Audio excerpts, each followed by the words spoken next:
What's up, Sneaky Nation? Sneaky P here, back with all the news after week 1 in year number 4 of our Columbus Aviators franchise, where the Aviators picked up a big-time victory over our division rival, the Jacksonville Jaguars. Things are clicking right now for the Aviators. We looked good throughout the preseason, and then we come into week 1 of the regular season with a blowout win. Our defense, which was remade completely in the offseason, is really looking good so far, and our offense is clicking as well. The new pieces that we have subbed into an already successful offense are really meshing well, with Bakari Boswell getting a touchdown as well as Tavon Austin. Gotta be pretty happy with the way things are looking so far for this Aviators team. Next up, we have the New England Patriots. We're going to be at home for this one, and the Patriots are 0-1. They no longer have Tom Brady, so it's going to be interesting to see which direction they've taken. We know they have a young quarterback, but you know, is he going to be able to get it done this year? We don't know yet. We're going to have to check it out. Let's go ahead and see if they have any injuries before we check out their lineup here.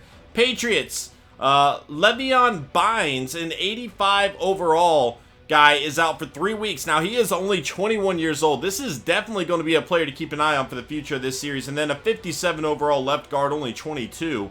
Must have gotten hurt in the preseason. I can't imagine him seeing a whole lot of time in the regular season. But let's go ahead and check out the Patriots lineup. Nate Keller, if I'm not mistaken, is their quarterback. I could be wrong on that. Let's find out. And it is Nate Keller, 80 overall, second-year guy here. He had a pretty successful rookie season, but he still has some big shoes to fill. We did see them last year as well, because Jordan Fernandez ended up playing, who we thought was going to be the better player, second year as well, 77 overall. And then they have Jimmy Blake. So they have 3 second-year quarterbacks right here. Interesting strategy by the Patriots here. Jeremy Hill going to be at running back with Lamar Miller backing him up. No Sean Moreno down there. Mike Tolbert at fullback at wide receiver. Brandon LaFell. Martavius Bryant coming over. A pretty big pickup there. Denario Alexander, Jr. Kreiner, or Jerron Kreiner, I'm sorry.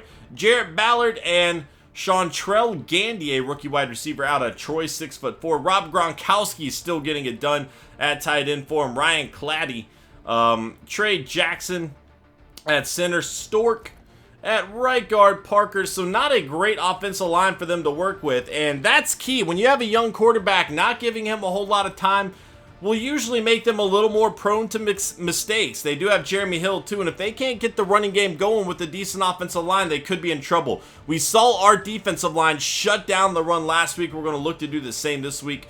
Jamie Collins at left end here. They have Josh Boyd behind him at right end. Donta Hightower moving over here, and he will be a 93 overall as a defensive end now. Michael Brockers at defensive tackle with Tavares Ellis, the second-year pro out of Butler. D Ford at left outside linebacker. Mayo still getting it done with Nate Irving here at the middle linebacker spot. And then Brandon Hepburn at right outside linebacker. And that's where that injury to Bynes is really coming into play here. That is a big blow to their team.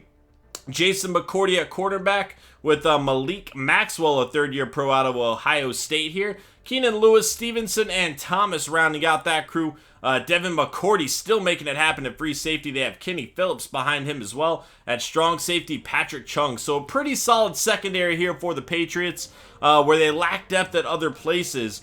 They do have a very, very solid defense. Their offense is going to be the big question mark for them. Can their offense get points up on the board? You know, while we saw some good games out of our defense last year, we didn't see consistency. And that's going to be key for the Aviators this year. Can they consistently play well? And this is going to be a pretty good test for us going up against this Patriots offense. Now, again, they have a pretty solid defense right now, but I'm thinking our offense is pretty set. That I feel like we'll be able to get some points up on the board. So I'm feeling okay with that right now. Let's go ahead and check out the weekly awards, see what we got going on. Cam Newton, 24-29, 293 yards, 6 passing touchdowns for him.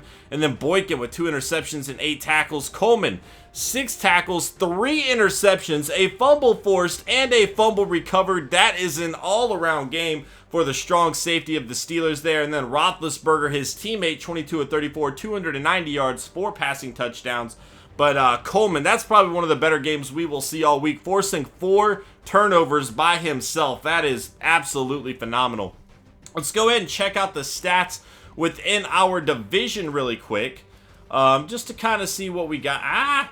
I'm going all over the place. So Marcus Mariota leading the way, 128.8 quarterback rating, 364 yards, 3 touchdowns, 1 interception. Andrew Luck rebounding fairly well here. We've seen him struggle quite a lot throughout this series, getting the season going right with 98.8 quarterback rating, 2 touchdowns, no interceptions. Here's Dalton Crosby, injured for both of our matchups last year, 242 yards, a touchdown, no interceptions. And then, of course, we went up against Osweiler, 1 touchdown, 2 interceptions for him. Running the ball, Sankey leading the way with 95 yards. Monte Ball, 63. Tavon Austin coming in with 59. Starks, 51. Trey Mason with 50. Carlos Hyde down here had a touchdown for the Jaguars against us. Receiving, Julius Thomas, 8 catches, 109 yards. Parker Hester, 6 catches, 83 yards. DeAndre Hopkins, 6 catches, 84 yards. And then Curtis Harden, 6 for 67. Defensively, let's see what we got going on. And if I'm not mistaken, the Colts and Texans actually played each other in week 1. And here you have it, a rookie middle linebacker leading our division in tackles with 14. All solo. Very impressive performance from him. Josh Gardner got a sack, his first NFL game. Donald Butler with the sack. Howard with the sack. Clowney, Buchanan, Justin Brown out of Villanova. Marks, and then a half a sack for Williamson, McElroy, and Daquan Jones. 1 half a sack is missing from somebody there. I don't know who. Interceptions, 2 for Bradley Roby, and 1 for Antoine Blake. Let's see what we got. Fumbles forced. Anything, 1 for, and man, Roberts continues his strong play. Got to be impressed with him so far. Touchdowns, and Bradley Roby going to have the only one there. That is going to be it for this episode, guys. I hope you enjoyed. If you did, please smash that like button. It helps me out a lot. And I will see you guys in week 2 as we take on the New England Patriots. Later.